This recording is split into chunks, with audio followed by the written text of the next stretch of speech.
آپ کو کیا لگتا ہے آنے والا وقت کراچی کی صورتحال کو مزید بگاڑ کی جانب لے کے جائے گا یا اس میں کوئی اچھا اقدام بھی ہو سکے گا؟ ایک نا سامنے خاتون کو کہا کہ دیکھیں آپ کا جو یہ بیٹا ہے یہ میرے کپڑوں کے اوپر جو ہے گندا پانی پھینک رہا ہے، تو خاتون کہتے کہ نہیں میرا بیٹا اتنا برا نہیں ہے کہ آپ پہ گندا پانی پھینکے، میرا بیٹا تو وہ جو آپ کی ٹوپی نالی کے اندر ڈبو رہا ہے۔ تو کراچی کو تب سب نے حصہ بقدر جثہ جو ہے تباہ کیا، بھتہ خوری، China cutting, target killing, water mafia, بدترین ٹریفک، یہ کوئی ایک دن کی بات نہیں ہے، یہ پچھلے 30-35 سال کا کی کنٹینیوٹی ہے۔ وہاں پہ کراچی میں ایک فیکٹری کو چاروں طرف سے بھتہ مافیا نے بند کر کے آگ لگا دی اور 300-400 کے قریب لوگ جو تھے وہ شہید ہو گئے۔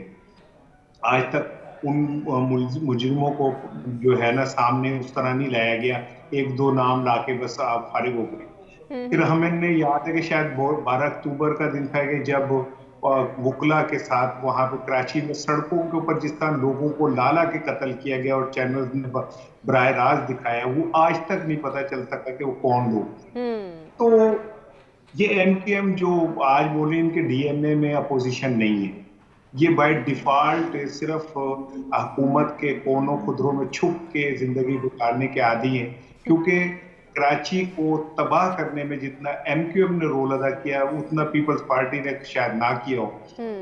کراچی کا ماحول تباہ کرنے میں ایم کیو ایم کا بہت، اور آج یہ بھانمتی کا کنبہ جو ایم کیو ایم کے نام پہ پھر جڑا ہوا ہے، یہی لوگ کل ایک دوسرے کو جو کچھ الزامات لگا رہے تھے قائم خانی کے خلاف، وہ جو سابق میئر ہے کراچی کے، وہ جو کہہ رہے تھے کہ یہ اس نے اتنے قتل کیے ہیں، وہ کہہ رہے تھے اس نے اتنے قتل کیے ہیں، تو یہ ٹولہ اب چابی کے گڈے ہیں، انہیں چابی دے دی، ایک جگہ اکٹھا کر دیا اور اب یہ آ کے بڑی قومی سطح کی باتیں کرنا شروع ہو گئے۔ ورنہ ان کو جس طرح لندن والے نے کان پکڑوائے تھے ان کی کمیٹی کو، رابطہ کمیٹی کو، وہ بھی کوئی چھپی ہوئی بات نہیں ہے۔ تو میں یہ سمجھتا ہوں کہ یہ وہ سارے لٹیرے ہیں جنہوں نے کراچی کو خوب نوچا، خوب لوٹا، خوب تباہ کیا، اور اب یہ جو آنے والا وقت ہے اس میں اپنے اپنے حصوں کی طرف بڑھ رہے کہ مجھے یہ حصہ ملنا چاہیے، مجھے یہ ملنا چاہیے، تو وہ لڑائی چل رہی ہے۔ کراچی کے ساتھ کوئی میں نہیں سمجھتا مخلص ہے۔ بلاول بھٹو اور آصف علی زرداری جو خود کو مائی باپ بنتے ہیں، وہ خود واٹر مافیا سے پانی خرید کے پیتے ہیں، یعنی اس سے زیادہ شرم کا مقام کوئی نہیں ہوگا کہ کراچی کے اندر پیپلز پارٹی واٹر مافیا سے پانی خریدتی ہے۔ یہ تو بلاول ہاؤس میں ایک قطرہ نہیں آ سکتا۔ تو پچھلے 40 سالوں میں اگر آپ یہ نہیں کر سکیں کہ کراچی والوں کو صاف پانی مل سکے، تو اب اس کتے کے کاٹے کی ویکسین آپ نہیں پیدا کر سکے، آپ اسکولوں کے اندر گدھے باندھتے رہے ہیں، تو اگر آپ نے یہی کرنا ہے تو آپ کرتے رہیں۔ ظاہر ہے جب ہم سب اندھے ہو چکے ہیں اور ہمیں نظر آ رہا ہے کہ لٹیرے ہمارے چاروں طرف ہیں اور جمہوریت جس کا نام رضیہ رکھ دیں تو رضیہ گنڈوں میں پھنسی بھی ہے، تو یہ گنڈے آپس میں مال غنیمت کے اوپر لڑ رہے ہیں اور کچھ نہیں۔ سر تو پھر عوام کہاں جائے؟ عوام کس پر تکیہ کرے؟ عوام مر رہی ہے، عوام کو تو مرنے کے لیے رکھا گیا ہے نا۔